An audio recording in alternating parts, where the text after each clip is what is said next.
Hello दोस्तों, तो आज मैं आपको बताने जा रही हूँ ये परफेक्ट गाढ़ी और एकदम हरी भरी चटनी। और इसे हम बनाएंगे बिल्कुल मुंबई स्टाइल में। मुंबई स्टाइल में यानी कि एकदम ये ना तीखी और नमकीन बनेगी, जैसे कि नहीं वो चाट भेल वालों के या फिर सैंडविच वालों के यहाँ मिलती है। तो चलिए फटाफट से शुरू करते हैं। तो बढ़िया सी हरी चटनी बनाने के लिए सबसे पहले ब्लेंडर में या फिर मिक्सी में हम डालेंगे 3 से 4 टेबलस्पून बूंदी। जी हाँ, ये वही नमकीन बूंदी है जो कि हम रायते में यूज़ करते हैं। इससे क्या होता है ना, चटनी में बहुत ही बढ़िया फ्लेवर भी आता है और साथ ही ना उसको गाढ़ापन भी मिलेगा। तो मैं 3 से 4 टेबलस्पून, लगभग 3 टेबलस्पून भरकर ये बूंदी डाल रही हूँ और इससे ना चटनी का कलर भी बहुत ही अच्छा हरा बना रहेगा। और साथ ही में मैं यूज़ कर रही हूँ 1 टेबलस्पून भुना हुआ चना दाल। ये भुना हुआ चना दाल भी इजीली मिल जाता है मार्केट में, तो मैं इसका 1 टेबलस्पून यूज़ कर रही हूँ। तो यहाँ पे मैं आज दोनों चीज़ें यूज़ कर रही हूँ, पर आप इसमें से कोई एक चीज़ भी यूज़ कर सकते हैं जो भी आपके पास अवेलेबल हो। इसके ऊपर हम डालेंगे बस 2 से 3 टेबलस्पून पानी, ताकि ये ना थोड़ी सी भीग जाए और फिर पीसने में आसानी हो। और अगर आप दही वाली चटनी पसंद करते हैं तो इस समय पानी के बदले आप 2 टेबलस्पून इसमें दही भी भरकर डाल सकते हैं बूंदी के ऊपर। उससे भी बहुत ही अच्छा फ्लेवर आता है, गाढ़ापन आता है चटनी को और कलर भी बहुत अच्छा कायम रहेगा। तो आज मैंने इसमें बूंदी और थोड़ी सी भुनी हुई चना दाल यूज़ की है, पर अगर आप चाहें तो इसकी जगह 2 टेबलस्पून मूंगफली या फिर चाहें तो 2 टेबलस्पून भुजिया सेव या फिर जो फीका सेव मिलता है ना मार्केट में बेसन वाला, वो भी यूज़ कर सकते हैं। मतलब आपके पास 3-4 ऑप्शन है, आपके पास जो भी अवेलेबल हो उसे यूज़ कीजिएगा। लेकिन मैं आपको सजेस्ट करती हूँ कि इसे स्किप बिल्कुल मत करना, क्योंकि इसी से चटनी का कलर बहुत ही अच्छा आता है, चटनी गाढ़ी रहती है और इसका टेस्ट भी एनहांस होता है। तो अब ये बूंदी भीग गई है थोड़ी सी, आप देख सकते हैं सॉफ्ट भी हो गई है। तो इसके ऊपर मैं डालूंगी 8 से 10 हरी मिर्ची। और क्योंकि आज हम कॉन्सेंट्रेट फॉर्म यानी कि एकदम गाढ़ा फॉर्म बनाने जा रहे हैं, जो कि नहीं वो सैंडविच वालों के पास मिलता है, तो मैं इतनी सारी मिर्ची यूज़ कर रही हूँ। पर अगर आप चाहें तो कम मिर्ची भी यूज़ कर सकते हैं। और आप यही चटनी को बाद में थोड़ा और पानी डालकर या फिर दही डालकर थोड़ा सा पतला भी कर सकते हैं या फिर ऐसा डिप यूज़ कर सकते हैं।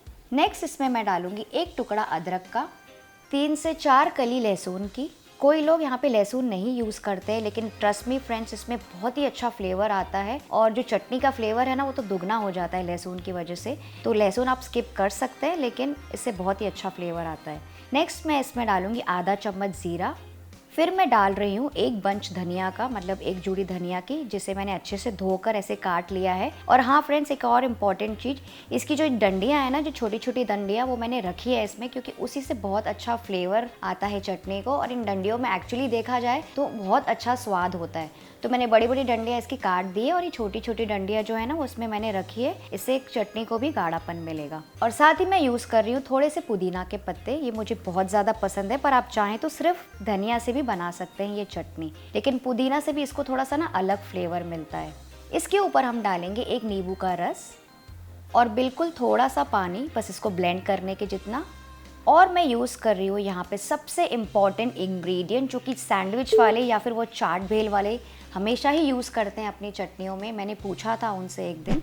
ये है 1 टेबलस्पून या फिर जितना आप चाहें खड़ा नमक। जी हाँ, इससे चटनी को बहुत ही अच्छा टेस्ट आता है, उसका टेस्ट बढ़ जाता है और ये काफ़ी नमकीन भी रहती है। तो आपने कभी वो बाहर की चटनी टेस्ट की होगी, तो नॉर्मली घर के मुकाबले वो थोड़ी सी ना नमकीन और तीखी रहती है। वैसे आप चाहें तो इसकी जगह काला नमक या फिर रेगुलर नमक भी यूज़ कर सकते हैं। अब इसे ढककर ब्लेंड कर लेंगे थोड़ी देर के लिए। तो मैंने इसे अच्छे से ब्लेंड कर लिया है। आप ये देख सकते हैं कि कितनी स्मूथ गाढ़ी चटनी का पेस्ट तैयार हो गया है और इसका कलर भी ना बिल्कुल हरा है, आप देख सकते हैं ये कलर। ये चटनी ना एकदम परफेक्ट है सैंडविचेस बनाने के लिए या फिर भेल या चाट बनाने के लिए, क्योंकि काफ़ी तीखी है। और अगर आपको इसको थोड़ा सा कम तीखा करना है तो मैंने जैसे आपको बताया, इसमें थोड़ा सा पानी या फिर दही मिला के आप ऐसा डिप भी यूज़ कर सकते हैं। या फिर अगर आपको थोड़ी सी मीठी चटनी भी पसंद होती है, तीखी मीठी, तो अगर आपको चाहिए तो आप 1 टीस्पून शुगर भी ऐड कर सकते हैं इसमें हल्की सी मिठास के लिए। तो बस अब मैं इसको डालूंगी एक अच्छे से कंटेनर में। और हाँ फ्रेंड्स, एक और इम्पॉर्टेंट टिप, ये चटनी आप किसी भी एयरटाइट कंटेनर में स्टोर करके फ्रीज कर सकते हैं 1 से 2 महीनों के लिए। और जब भी आपका चटनी खाने का मन हुआ तो उसे बाहर लेके आ जाइए रूम टेम्परेचर पे और एंजॉय कर सकते हैं। और नॉर्मल आप इसे नीचे फ्रिज में भी रख सकते हैं कोई भी कंटेनर में। ये 1 हफ्ते तक के ना बहुत अच्छी रहती है। तो फ्रेंड्स, कैसा लगा आपको आज का वीडियो? अगर पसंद आया तो लाइक और शेयर ज़रूर कीजिएगा। मैं आपसे मिलती हूँ अगली एक और अच्छी सी और ईजी सी रेसिपी के साथ। तब तक अपना ख्याल रखिए। Bye bye.